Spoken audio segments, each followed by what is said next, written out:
Hello दोस्तों, welcome to Hindi horror diary. मैं ध्वनि आज आपके लिए लाई हूँ एक स्किन वॉकर की अनोखी कहानी। और ये कहानी नरेश और उसके ग्रुप की है।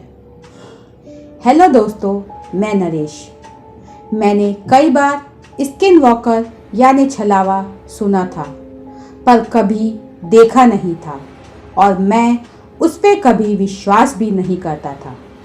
मैं मछुआरों की फैमिली से बिलोंग करता हूँ। मेरे दादाजी, पिताजी और चाचा जी मछुआरे थे और सच बोलूँ तो मुझे भी पढ़ाई में कोई दिलचस्पी नहीं थी।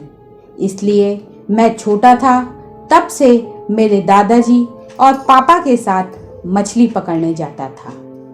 ज़्यादातर हम लोग समुद्र में मछली पकड़ने जाते थे। कई बार हम लोग 15 से 20 दिन तक समुद्र में ही रहते थे और मछली पकड़ के बोट की कोल्ड स्टोरेज में रख देते, जिससे मछली खराब ना हो जाए। मैंने कई बार समुद्र में एक छोटा सा आइलैंड देखा था। दादाजी और पिताजी कभी भी उस आइलैंड के पास नहीं जाते थे। एक बार मैंने दादाजी से उस आइलैंड के बारे में पूछ ही लिया था। दादाजी ने कहा, हो सके तो वो आइलैंड में कभी नहीं जाना। मैंने पूछा, क्यों, क्या है उस आइलैंड में? दादाजी ने कहा, उस आइलैंड में एक छलावा भूत है जो इंसान का रूप बदल के कई मछुआरों की जान ले चुका है। इसलिए वहाँ कोई जाना नहीं चाहता और तुम भी बड़े होके मत जाना। मैं दादाजी की बात पर हंसने लगा। तभी पापा मुझ पे गुस्सा हुए और बोले, ये बात सच है। पापा ने बताया, पहले उस आइलैंड पे एक जादूगर रहता था। वो कई बार मछुआरों के बच्चों को उठा के आइलैंड पे ले जाता था और वहाँ पे नए नए जानलेवा जादू के तरीके सीखता था, जिससे कई बार वो बच्चे मर जाते थे और मरे हुए बच्चों को वो खा भी जाता था। ऐसे कई बच्चों की उसने जान ली। जब मछुआरों को पता चला कि बच्चों के गायब होने में उस जादूगर का हाथ है, तब सब मछुआरे मिलके उस आइलैंड पे गए और जादूगर को वहाँ ही मार डाला।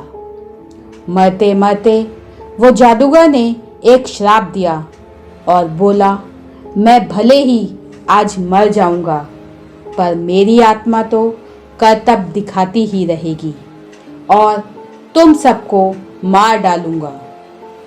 उस घटना के बाद जब कोई मछुआरा उस आइलैंड में गया है, वो या मर गया या बच भी गया तो पागल हो जाता है। उन लोगों का कहना था कि वो जादूगर की आत्मा अब एक छलावा बन गया है जो किसी का भी रूप लेता है, चाहे वो इंसान हो या जानवर। पापा की ये बात सुन के थोड़ा डर तो लगा, पर साथ ही मुझे ये एक कहानी लगी थी और दिल भी इस कहानी को मान नहीं रहा था। अब मैं 30 साल का हो गया था। पिताजी और दादाजी दोनों की डेथ हो गई थी। फिशिंग बिजनेस में मुनाफा नहीं हो रहा था, कर्ज भी काफ़ी हो गया था। मेरे साथ 4 और दोस्त थे जिनकी हालत भी ऐसी ही थी। हमें कैसे भी करके इस बार काफ़ी मछली पकड़नी थी, तो ही हमारा कर्ज खत्म होगा। इसलिए इस बार हमने ठान ही लिया था, चाहे कुछ भी हो जाए, ज़्यादा मछली पकड़ के ही लौटेंगे। हम 5 दोस्त, मैं, संजय, राहुल, हरी और अनिल ने डिसाइड किया, इस बार मछली पकड़ने के लिए समुद्र में काफ़ी दूर तक जाएंगे। हमने सब तैयारी करके रखी थी, कपड़े से लेके दवाई तक, क्योंकि इस बार हमें 10 या 20 दिन भी लग सकते थे। 27 नवंबर 2017 हम मछली पकड़ने के निकले। हम लोगों ने डिसाइड किया पहले हम काफ़ी दूर तक समुद्र में जाएंगे, फिर मछली पकड़ते हुए घर की ओर वापस आएंगे ताकि मछली स्टोर करने में भी परेशानी ना हो। 28 नवंबर हम समुद्र में काफ़ी अंदर आ चुके थे। करीब रात 8 बजे गवर्नमेंट से रेडियो पे एक संदेश आया कि लो डिप्रेशन की वजह से ओखी नाम का साइक्लोन कभी भी बन सकता है और ये साइक्लोन काफ़ी सीवियर हो सकता है, इसलिए सब मछुआरों को वापस लौट जाने का संदेश भेजा था। अब ये हमारे लिए सबसे बड़ी मुश्किल थी। हम सब पे कर्ज काफ़ी था। अगर हम बिना मछली पकड़ के लौटते तो कर्ज ही हमें मार डालता। हमें इस ट्रिप से काफ़ी उम्मीदें थीं। हम लोगों ने घर नहीं जाने का फैसला किया और गवर्नमेंट की नई रिपोर्ट का इंतज़ार करने लगे। 29 नवंबर 2017 ओखी साइक्लोन एक बड़ा स्टॉर्म बन चुका था जो श्रीलंका से होके साउथ इंडिया की तरफ बढ़ रहा था।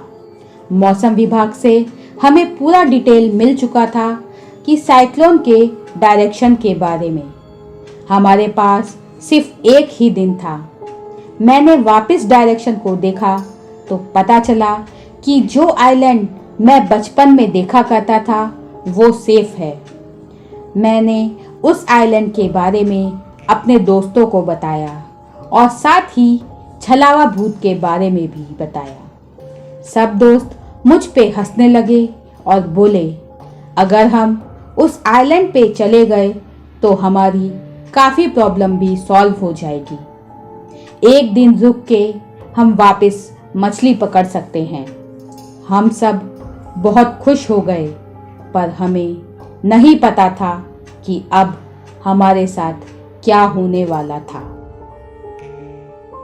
तो दोस्तों, ये था हमारी कहानी का फर्स्ट पार्ट। नरेश और उसके दोस्तों को आइलैंड पर छलावे का कौन सा रूप देखने को मिला, वो अपनी जान बचाने में कामयाब हुए कि नहीं, इन सब प्रश्नों के उत्तर लेने के लिए मैं आपके लिए जल्द ही सेकंड पार्ट लेकर आऊंगी।